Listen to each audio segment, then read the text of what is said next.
시간이 이 죽음, 부활, 사망 이 모든 거거든요. 우리 지난주에 우리 김덕기 목사님께서 그런 말씀해 주셨죠. 응? 5가지 말씀해 주셨어요. 전 목사님 잘 기억합니다. 창조, 임마누엘, 십자가, 뭐냐고 부활, 재림 이렇게 5개. 우리 목사님이 핵심을 딱 해서 창조 신앙, 임마누엘 신앙은 다 갖고 있는 거고 십자가를 우리가 믿지만 우리가 일주일간의 예수님의 발자취를 알고 우리 아버지가 어떻게 살아가냐에 따라서 그 부모가 살아가잖아요. 우리 예수님이 우리를 위해서 어떻게 이 땅에 오셔서 정말 모든 죽음을 깨치시고 사망 권세 이기시고 부활하시고 우리들에게 썩지 않고 새하지 않은 소망을 주셨는지 오늘 가장 귀중한 시간입니다. 사실은 예수님께서 이 일을 이루려 세상에 오시게 된 거지요. 한마디로 말해서 예수님의 고난주간 이 죽음 부활이 뭐예요? 성경이 사신 클라이맥스입니다. 가장 클라이맥스가 되는 오늘 일주일간 발자취를 해서 사복음서를 오늘로 마치고 다음 주간에는 이제 사복음서 지난 후 예수님이 세상 떠나시고 나서 교회가 태동돼서 사도행전을 한번 들어가 보도록 하겠습니다. 저에게 시간이 주어지는 날까지. 그래서 예수님의 십자가와 부활 이것이 뭡니까? 하나님의 구원 계획이 완성되었습니다. 그래서 성부 하나님은 성부, 성자, 성령 하나님 모르시는 한 분도 없으시죠. 성부 하나님 어떤 하나님입니까? 우리의 구원을 계획하신 성부 하나님, 창조 하나님이죠.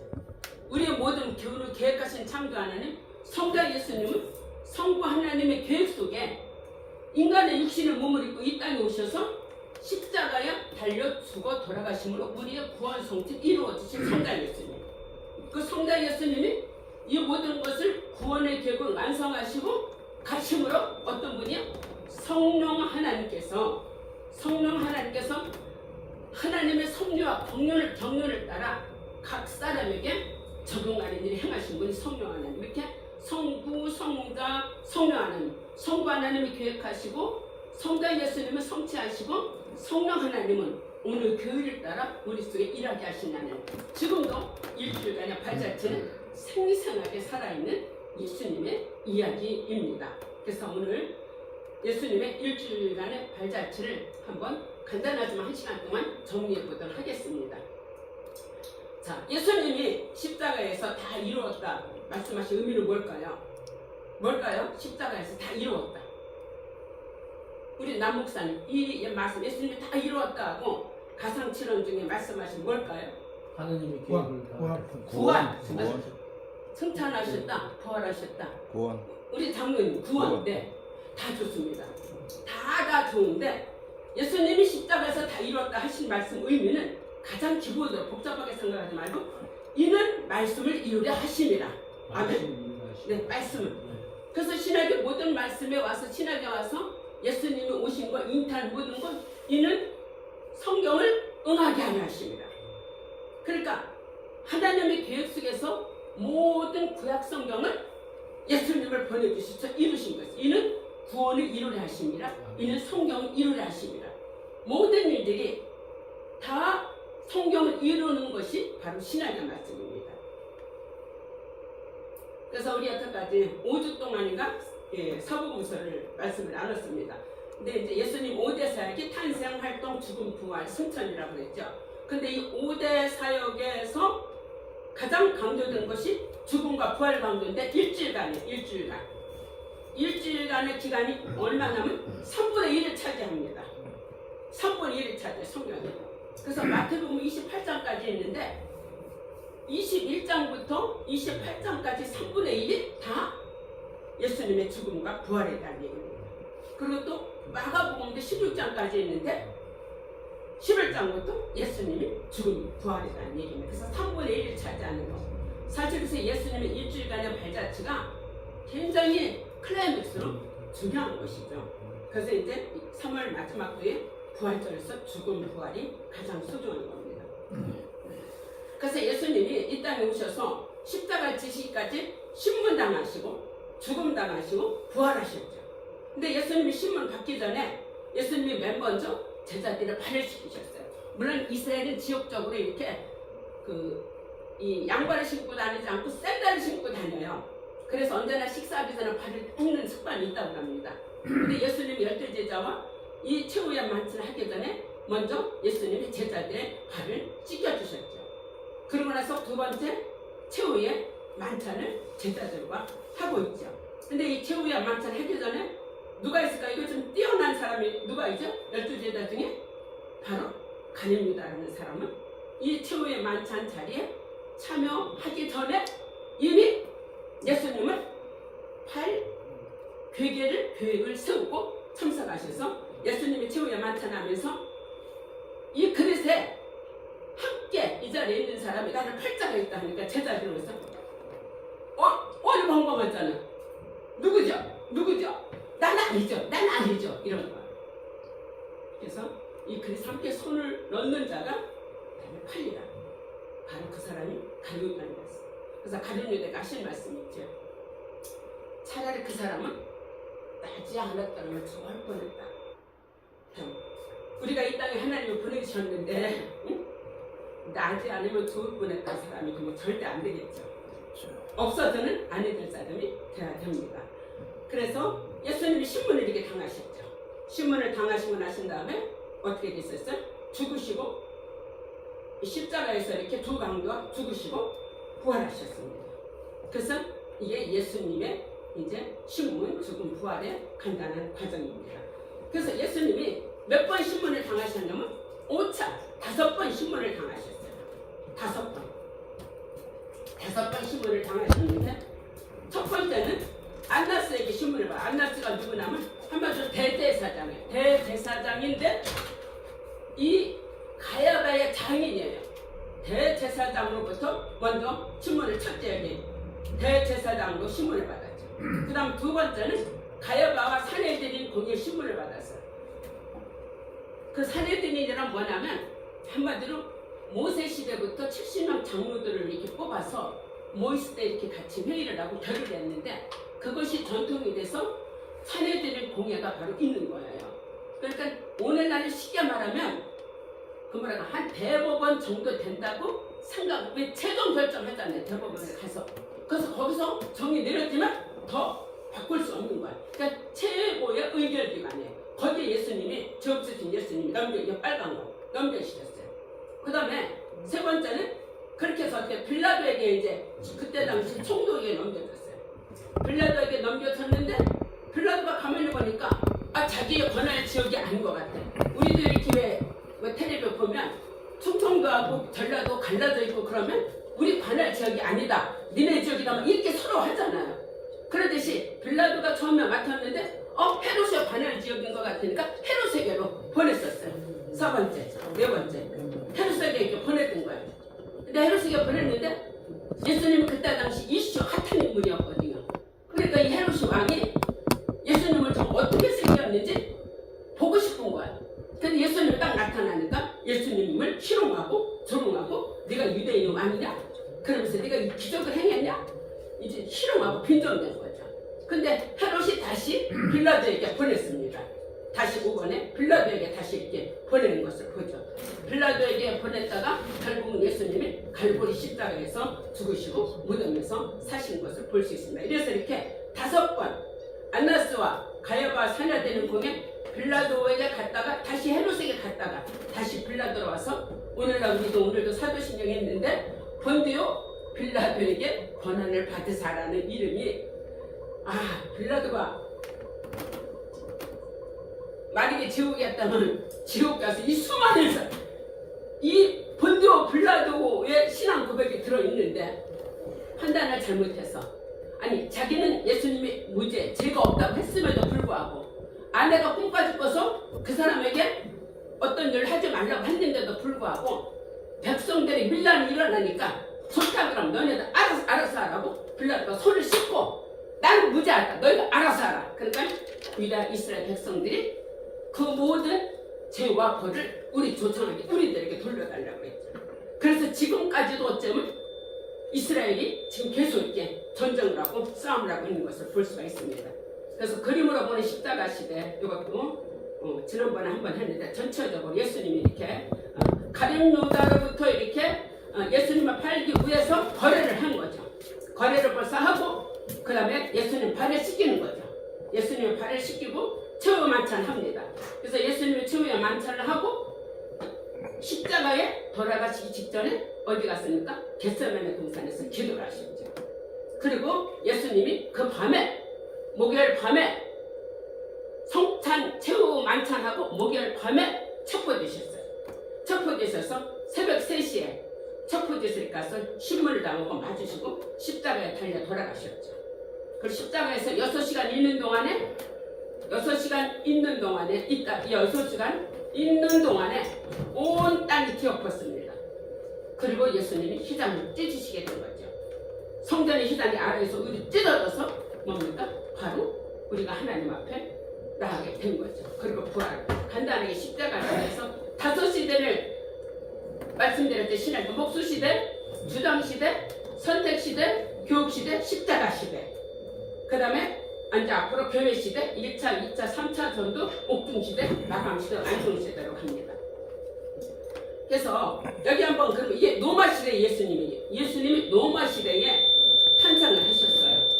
노마시대에 탄생을 하셨는데 여기 이거 보면 무덤 속에 있는 자들 이미 먼저 죽어서 무덤 속에 있는 자들이 있습니다. 이들은 언젠가 부활을 하게 되는 거죠. 부활의 날을 기다리면서 있는 거죠. 우리보다 앞서간 부모들, 형제들, 우리보다 앞선 자들이 지금 어디서 있습니까? 무덤에서 부활하기를 주님이 부활날을 재림에서 기다리고 있는 거죠. 그래서 예수님의 일주일간의 발자취 아주 소중한 시간입니다. 그래서 예수님의 일주일간의 발자취를 한번 전체 그림으로 일요일부터 토요일까지 그래서 일요일에 예수님이 낙이 타고 예루살렘 입성을 하셨죠. 그럼 월요일, 화요일 설교하시고 수요일은 기록이 없습니다.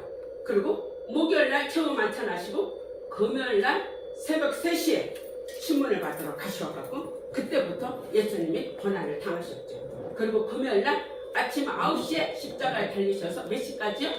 오후 3시까지 6시간 동안 예수님이 십자가에서 우리를 위해서 구원을 이루신 시간입니다. 그리고 나서 토요일 지나서 예수님이 아침에 부활을 하셨는데 부활하고 누구에게 몇 번 더 나타났을까 예수님이? 무덤에 몇 번 더 간 사람이 누굴까요? 마리아. 응? 마리아. 나? 누구? 마리아. 마리아. 무덤에 맨 먼저 예수님 무덤에 맨 먼저 간 사람이 새벽에 막달라 마리아였습니다. 막달라 마리아 누구였냐면 7 귀신 들린 여자였어요. 은혜도 예수님보다 최고 많이 받았겠죠. 한 귀신도 아니고 7 귀신 들린 여자가 예수님을 따라다니면서 맨 먼저 마리아와 또 다른 마리아는 아마 예수님이 동생 마리아였을 거라고 추측을 합니다. 그래서 마리아에게 가서 보니까 없는 거야. 다 이게 막 개켜져 있고. 그래서 마리아가 울고 서 있었는데 그때 예수님 곁에 예수님이 이제 영차로 올라가셨으니까 너는 왜 울고 있냐 누구를 찾느냐가 아니 예수님을 여기다 모셨는데 없어졌습니다. 당신이 그럼 무슨 일이면 예수님 시체로 어디다 갖다 놓았으면 예수님 시체를 빨리 돌려달라. 그러니까는 내가 살아나셨느니라 막달라 마리아에게 몇 번째 얘기하니까 마리아가 놀라가지고 달려서 내가 예수를 만났다고 했는데 보지 않는 자는 안 믿는 거야.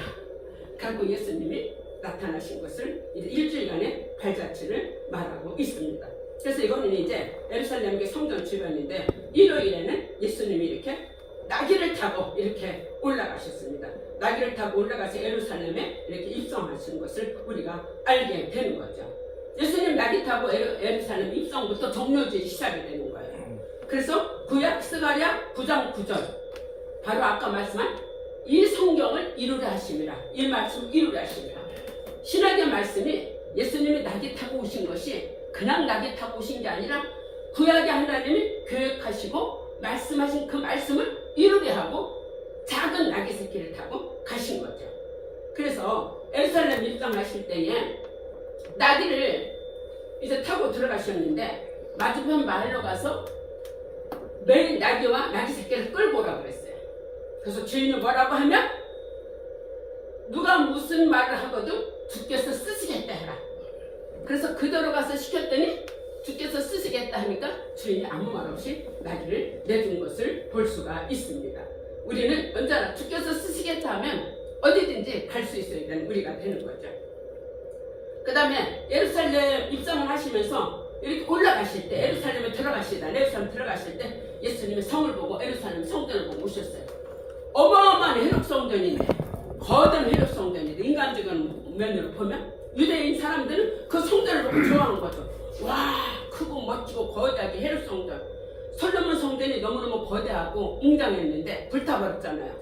그러면서 그 다음에 스룹바벨 성전을 다시 기원하고 졌는데 그건 아주 하찮고 볼품없는 돌로 만들어진 성전이었는데, 그것을 헤롯 시대에 그 유대인들의 환심을 사려고 그 헤롯이 83년 동안 성전을 지었습니다. 근데 예수님이 오셨을 당시가 45년이었어요. 그런데 너무 성전이 우상화되니까 예수님이 예루살렘을 보고 우신 거죠. 가까이 보면서. 예수님이 성경에 우셨다는 일이 몇 번 기록이 되어 있을까요? 몇 번인지 모르겠지만 예루살렘 성 들어가면서 우시고, 언제 또 우셨어요? 나사로가 죽었을 때 우시고 보면은. 그러니까 예수님이 우셨다는 건 뭡니까? 인성으로 오신 예수님, 우리랑 똑같은 몸을 갖고 오셨다는 것을 얘기하는 거예요. 왜냐하면 이 거대하고 이 많은 사람을 들여서 진 이 성전이 무너질 것을 아신 거예요.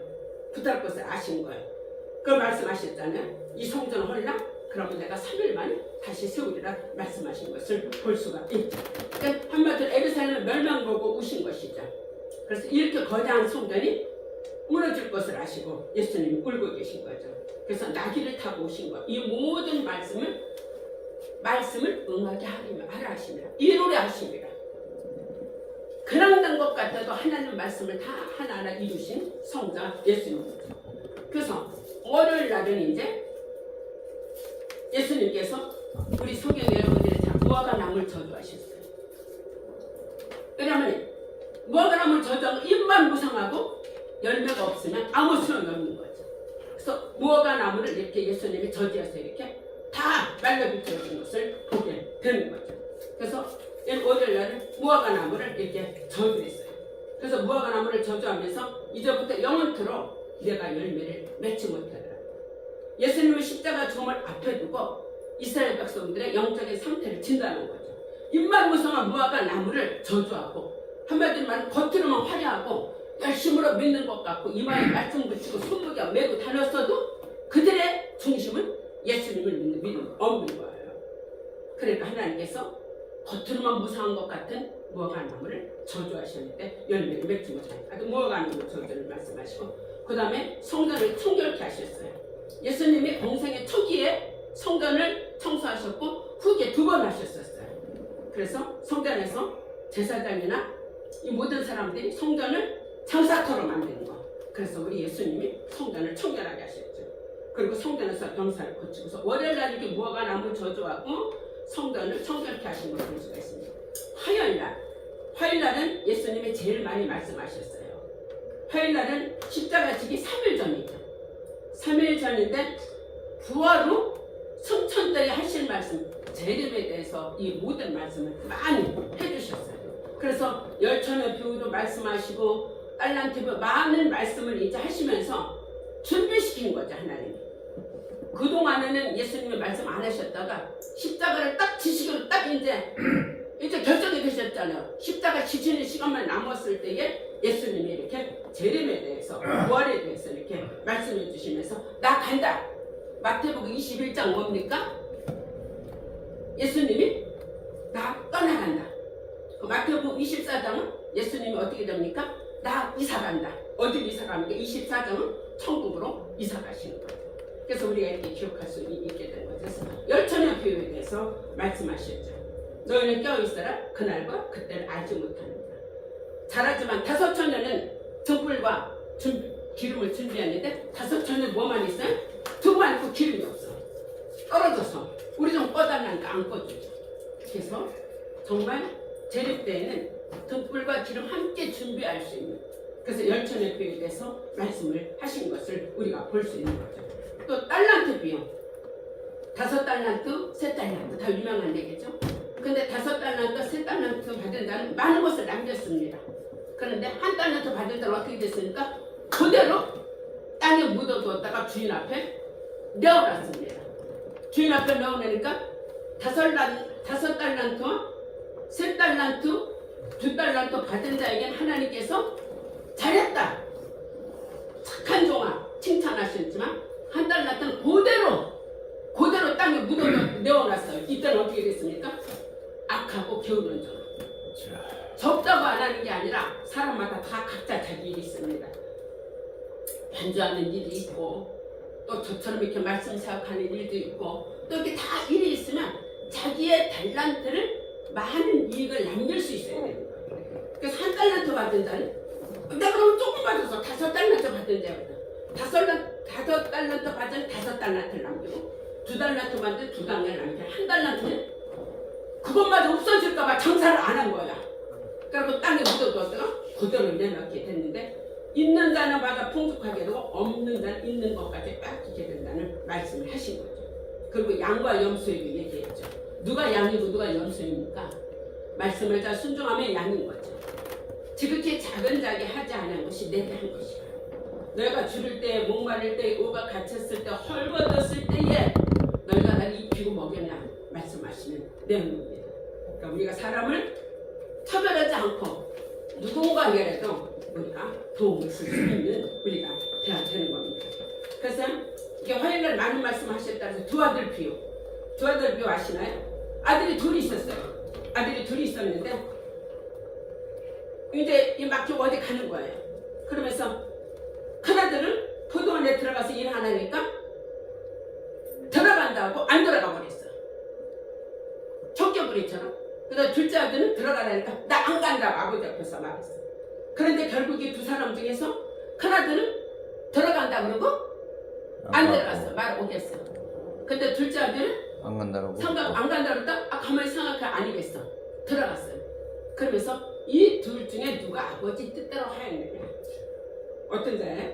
둘째 아들이겠죠. 둘째. 큰아들은 간다 그러고 그 앞에서 간다 그러고 안 가고 뒤로 뺐어. 근데 둘째 아들은 안 간다고 했지만 아버지가 없지만 들어가서 일을 한 것을 우리가 볼 수가 있죠. 뉘우치고. 그래서 세례와 창기대로 먼저 하나님 나라에 들어갈 수 있다고 하니까 우리가 해피엔딩을 잘해야지 돼요. 우리가 얼마나 살지 모르지만 10년, 1000년, 만년 사는 건 아니지 않습니까? 죽음 준비에 앞서 우리가 먼저 예수님을 맞이할 수 있는, 예수님 앞에 갈 수 있는 죽음이 더 중요하게 된 거죠. 그 다음 악한 농부의 비유. 포도원 주인이 올 때에 그 농부도 어떻게 하겠나요? 포도원에 모든 것을 세를 주고 타국에 갔어요. 돌아보니까 아무런 결산할 것도 없어요. 그래서 또 자기 아들까지 보냈는데 아들이 상속자라고 아들까지 죽여버렸어요. 그러니까 포도원 주인이 올 때 그 농부들 일하라고 일터를 맡겨줬는데 일을 제대로 하지 않고 또 거기 아들까지 보냈는데 죽였어요. 이 악한 농부의 비유에 대해서 말씀하고 혼인잔치 비유. 예수님의 잔치라고 다 불렀어요. 한 사람은 우리 기억하죠? 장가들어서 못 오고, 한 사람은 장사해서 못 오고, 한 사람은 또 뭐해서 못 와요? 밭을 사서 못 오고. 이유가 많고 말이 많은 거죠. 주님은 그랬는데 오늘은 바빠서 못 갑니다. 장가들어서 못 갑니다. 오늘 밭을 사서 못 갑니다. 응? 오늘은 사업하고 장사하느라 못 갑니다. 오늘날도 그런 분들이 많이 있죠. 교회 가다 보면 거부하는 사람들. 그래서 성경에 청함을 받은 자는 많되 택감을 받아는 적다. 그래서 화요일날 이렇게 재림에 대한 비유로 이렇게 많은 말씀을 하신 것을 우리가 알게 되죠. 그래서 수요일은 기록이 없고 목요일에 이제 바로 클라이맥스 되는 날이죠. 목요일에 예수님이 이렇게 최후 만찬하시죠. 예수님의 최후 만찬을 하시고 나서 이제 예수님이 이제 성만찬 하시고 나서 십자가에 돌아가시는 것을 볼 수가 있게 되죠. 예수님의 성만찬을 하는 거죠. 많은 사람을 위하여 흘리는 나의 피, 언약의 피.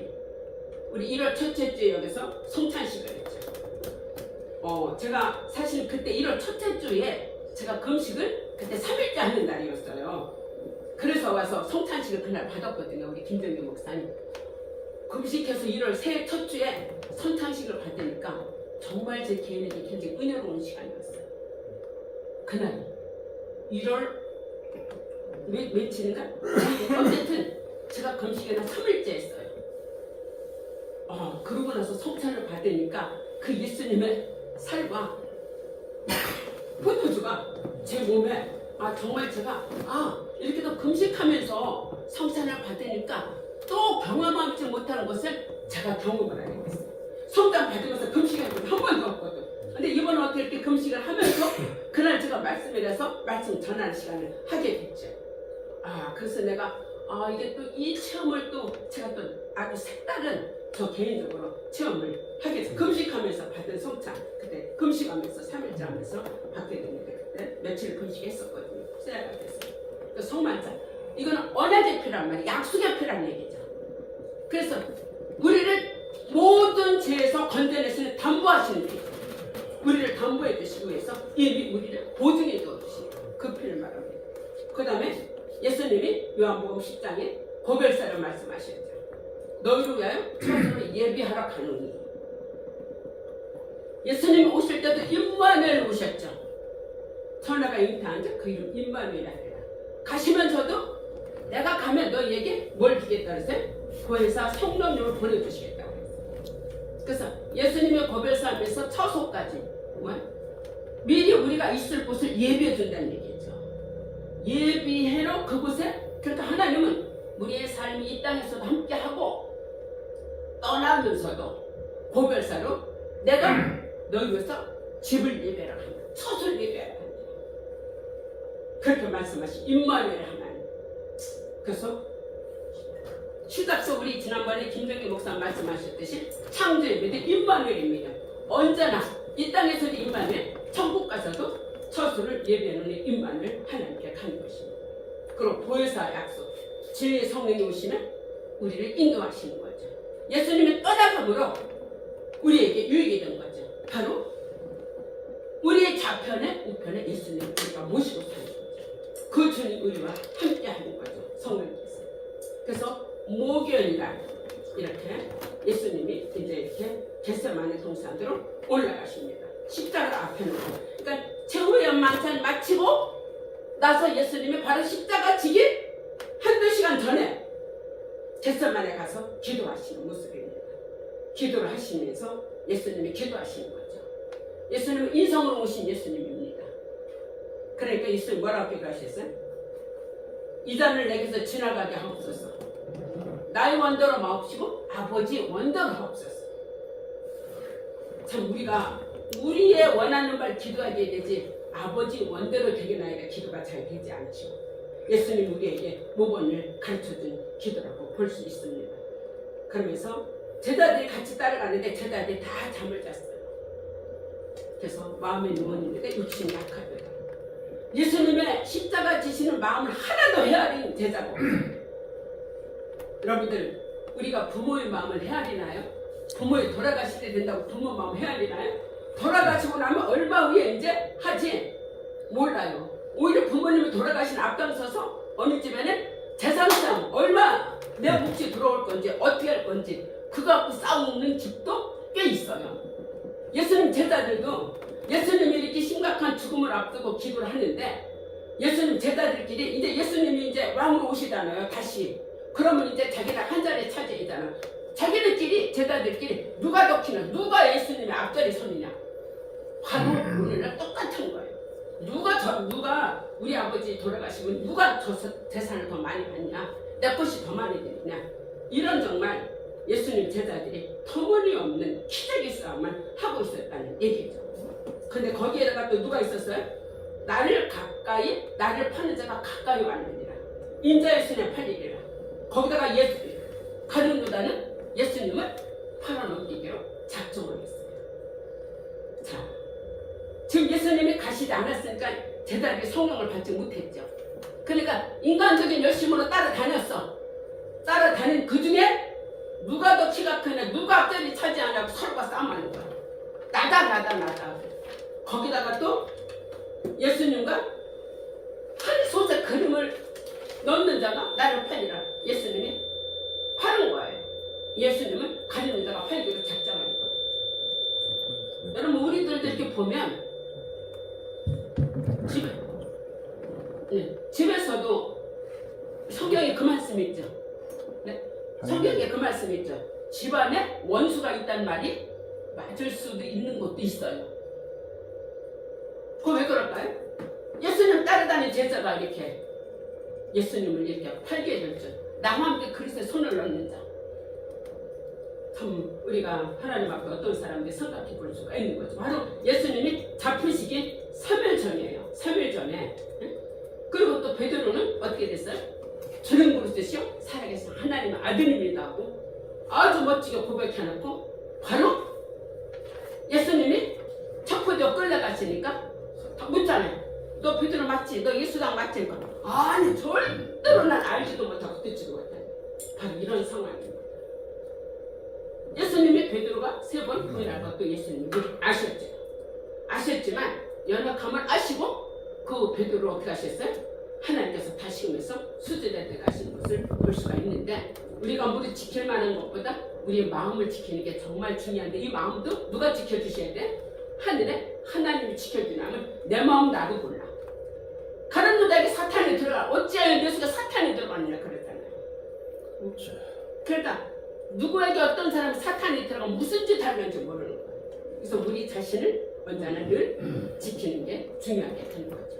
그래서 이제 금요일 3일날 이제 금요일에 새벽에 예수님이 이렇게 끌려가시죠. 이제 빌라도에게 끌려가시고 그렇게 끌려갑니다. 대제사장 저택으로 끌려가게 됩니다. 그래서 예수님이 이제 신종 모독하는 말을 했다고 이제 끌려가갖고 네가 하나님의 아들이냐? 네가 성전을 짓고 사흘 만에 다시 짓겠다고 하냐고 이러면서 이제 하는 거죠. 예수님의 죄가 유대인들이 말해 예수님의 죄가 몇 가지 있다고 그랬죠? 집사람 몇 가지 있다 할 때 예수님 죄가 유대인들이 말하는 예수님의 죄 신성모독죄 또 성전모독죄 신성모독죄 선성모독죄 또 하나는 뭐? 율법모독죄 응? 예. 세 가지 예, 신성모독죄 내가 하나님의 아들이다 이거예요. 그러니까 유대인들이 웃기지 말라. 네가 무슨 하늘에서 하나님의 아들이냐. 신성모독죄 성전모독죄 아니 80작년에 시은 정전은 그 예수님께 45년 됐거든요. 그 성전을 부수고 다시 짓겠다고. 성전이 아버지 집이라고 그러니까 신성모독죄 성전모독죄 그 다음 율법모독죄 이 세 가지를 예수님 앞에 죄를 뒤집어 씌운 거예요. 세 가지 죄를 뒤집어 씌우고 바로 바리새인들이나 대제사장들이 예수님을 십자가에 못 박게 하는 거죠. 베드로 얘기가 나오죠. 베드로가 어떻게 됩니까? 말씀이 상관나서 박혀나서 심히 울고 하나님이 이미 우리의 연약함을 아시고 베드로가 예수님을 3번 부인할 것을 알고 계셨어요. 우리의 연약함을 하나님이 다 알고 계세요. 그렇기 때문에 우리는 우리 연약함까지라도 우리의 죄까지라도 하나님께 회개하면 되는 거예요. 근데 베드로는 회개했죠. 가룟 유다는 회개하지 않고 후회만 했어요. 여러분 후회한 사람과 회개한 사람과 인생의 결론은 다릅니다. 후회한 가룟 유다는 어떻게 됐어요? 스스로 자기가 가서 죽어버렸어요. 그러나 회개한 베드로는 예수님으로부터 권세를 받아서 수제자로서 어떻게 됐어요? 정말 예수님으로서 마지막 십자가에 못 박혀 거꾸로 죽은 것을 우리가 알게 되는 거죠. 그래서 이제 금요일 날 드디어 예수님이 어디로 올라가니까 또 이제 빌라도에게 가는 거죠. 빌라도에게 예수님이 가는 거예요. 빌라도에게 갔는데 빌라도가 예수님의 죄를 찾을 수가 없는 거예요. 찾을 수가 없으니까 빌라도가 말하는 거예요. 백성들이 예수를 죽이려고 의논하고 총독 빌라도에게 넘겼어요. 그 총독 빌라도에게 넘겼는데 아니 죄가 있어야지. 그리고 빌라도 부인까지 꿈에 나타나셔서 예수를 건드리지 말라고 했는데 얘기했어요. 빌라도에게. 그래서 빌라도에게 죄를 찾지 못하고 뭘 고발하냐고 그러는 거죠. 그러니까 이 백성들이 뭐라 그럽니까? 행악자라고 죽이라고 십자가 못 박으라고 하는 거죠. 그러니까 나는 죄를 못 찾아서 못 죽이겠다. 그럼 너네가 갖다 어떻게 해결하라 그러니까 유대인 법 중에 백성들이 예수님을 죽일 수가 없으니까 우리가 죽일 권한이 없나이다. 그러니까 이 법을 만들어서 예수님의 죄를 올가면 씌워서 예수님을 십자가에 못 박은 거죠. 그래서 죄 없으신 예수님이 우리를 위해서 십자가에 죽으신 것을 우리가 알게 되는 거죠. 그래서 백성이 베드로가 죄가 없다고 했죠. 그러니까 백성들이 더 세게 말하는 거예요. 그는 우리를 소동하게 하고 흉악범이라 이러면서 예수를 죽이라고 막 그러는 거예요. 그러면서 이제 이 빌라도가 자기 속한 구역이 있으니까 헤롯에 관한 속한 줄 알고 헤롯에게 보냈어요. 헤롯에게 보냈는데 헤롯이 또 다시 빌라도에게 보낸 것을 우리가 알게 되는 거죠. 그래서 다시 헤롯상에게 갔다가 그러니까 헤롯이 예수를 보고 여기 기뻐했다고 그랬어요. 헤롯이 예수를 보고 기뻐했다는 것은 뭐냐면 예수의 소문을 그동안 들었거든요. 들었는데 이적도 행하고 기적도 행한다 하니까 좀 보고 싶었던 거예요. 그러면서 예수님을 희롱하는 거죠. 실없이 예수님을 희롱하고 놀리면서 네가 유대인 왕 예수라고? 그럼 예수는 한번 뭐 좀 해봐라! 이렇게 말한 것을 우리가 볼 수 있죠. 그래서 예수님을 헤롯에게 갔는데 업진 여기고 희롱하는 거예요. 희롱하고 빛나는 소리 펴 빌라도에게 도로 보내버린 거죠. 그래서 총도 빌라도에게 보냈지만 이 사람의 피해자는 나에는 무죄다. 나는 뭘로 이 사람을 죽일 수가 없다. 그랬는데 백성들이 바라바를 살리냐 예수를 살리냐 하면서 바라바를 놓아주고 예수를 십자가에 못 박은 사건이 바로 금요일날입니다. 금요일날 이렇게 이제 다시 빌라도가 이제 백성들의 난리를 치는 거죠. 백성들이 예수를 놓아주랴 바라바를 놓아주랴 하니까 백성들이 컨트롤을 해서 바라바를 놓아주라 바라바를 놓아주라. 그리고 죄 없으신 예수님을 십자가에 못 박기를 구했죠. 그러니까 여기 성경에 보면 그들의 소리가 이긴지라. 사실 총독이 백성의 소리가 이기면 안 되는 거죠. 빌라도가 정확하게 판단 죄 없음을 풀어놔주고 바라바를 처형하게 되는 건데 백성들이 밀란 일어나는 것을 보고 난리치니까 백성들이 무리 앞에 손을 씻었고 나는 무죄하다. 너희는 이 모든 것을 니네가 당해라. 그러니까 뭐라고 그랬어요? 나와 우리 후손들에게 돌리라고 그랬죠. 그러면서 빌라도가 바나바를 놓아주고 예수를 채찍질하게 신문당하는 자리로 보낸 것을 우리가 보게 되는 거죠. 그래서 예수님의 금요일날 새벽 3시에 이렇게 십자가를 새벽 3시에 신문당하시고 아침 9시에 십자가를 지시고 이렇게 골고다 언덕으로 올라가시는 걸 볼 수가 있는 거죠. 밤새 신문을 받으시고 드디어 골고다로 올라가시는 것입니다. 그래서 골고다 십자가를 지고 골고다 올라가셔서 예수님이 이렇게 십자가에 체험을 당하셔서 6시간 십자가에서 매달려 있으신 그 시간이 우리에게 예수님이 구원을 이루어 주신 시간입니다. 그래서 이 십자가에 달리셔서 예수님이 말씀하신 십자가상의 가상체험입니다. 우리가 한번 같이 읽겠습니다. 같이 읽을게. 처음부터 같이 읽겠습니다. 아버지여 저들을 사하시옵소서. 오늘 내가 나와 보내시라. 여자여 보소서 아들이다. 나의 하나님 어찌하여 나를 버리셨나이까. 내가 목마르다 다 이루었도다. 내 영혼을 아버지 손에 부탁하나이다. 이 다 이루었도다 하신 여기까지 성경이 응하게 하려 하십니다. 이루려 하심이라죠. 그래서 사실 백성들이 빌라도가 잘못 답변을 했지만 예수님을 이 땅에 보내신 것은 고난을 통해서 구원받게 하시고는 우리 성부 하나님의 계획을 성자 예수님이 이루신 것입니다. 그래서 백성들이 밀란 일어나서 예수님이 십자가에 못 박혀 죽은 이 모든 것을 성경을 이루려 하십니다. 성경에 그렇게 기록이 되어 있거든요. 그래서 예수님이 십자가상에서 계시다가 며칠 만에요? 3일 만에 부활을 하셨습니다. 3일 만에 부활하셔서 하나님께서 말씀을 같이 읽겠습니다. 나는 부활이요 생명이니 나를 믿는 자는 죽음을 시험했고 무릇 살아서 나를 믿는 자는 영원히 죽지 아니하리니 이것을 내가 믿느냐. 아멘. 아멘. 최소한도 요한복음 11장 25절 말씀이라도 암송하세요. 저는 이거는 몇 번도 암송했었어요. 나는 부활의 생명이 저에게 마지막 가지고 간 카드이기 때문에. 우리 다시 한번 하겠습니다. 안 보고 하겠습니다. 눈 감고 하시겠습니다. 나는 부활의 생명이니 나를 믿는 자는 죽어도 살겠고 무릇 살아서 나를 믿는 자는 영원히 죽지 아니하리라. 아멘.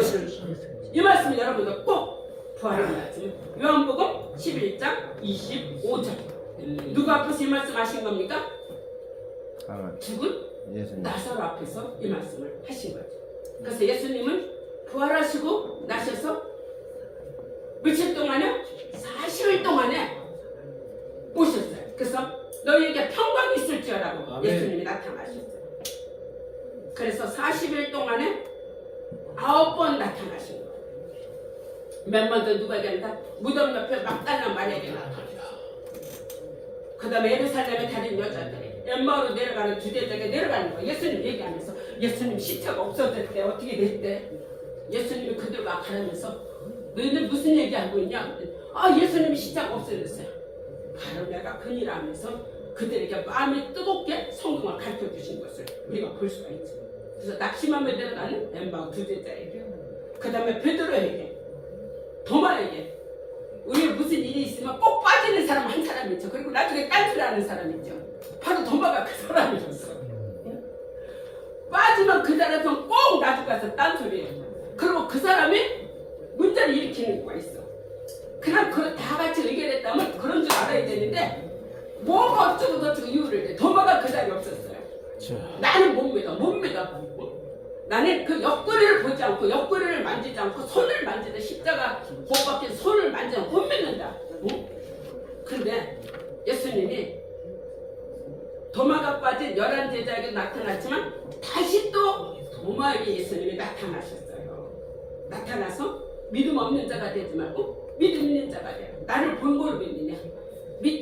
보지 않고 믿는 자가 복이 있도다 말씀하신 것을 우리가 알게 되죠. 그 승천하신 산에서 500명이 넘는 500명도 앞에다 보이셨고 예수님 동생 야고보 승천하기 직전에 이렇게 9번이나 나타나신 것을 우리가 알게 되는 거죠. 그래서 예수님이 감람산에서 이렇게 승천을 하셨습니다. 예루살렘 감람산에서 승천하시면서 제자들에게 9번 나타나 보이시고 이렇게 승천하신 거죠. 그러면서 너희가 올려온 그대로 간 그대로 예수님이 이 땅에 오시리라. 올라간 그대로 예수님 오시리라. 아멘. 아멘. 여러분들이 이 부활, 승천, 재림을 믿으시는 대로 이 땅에 사는 동안 예수님은 여러분들과 함께 할 것이고 여러분들 갈 인생의 마지막 날에도 주님이 이렇게 여러분들에게 임재하시고 인생 끝날에도 함께 하실 것을 믿습니다. 마지막 이 말씀이 함께 있겠습니다. 성경에 기록한 목적이요.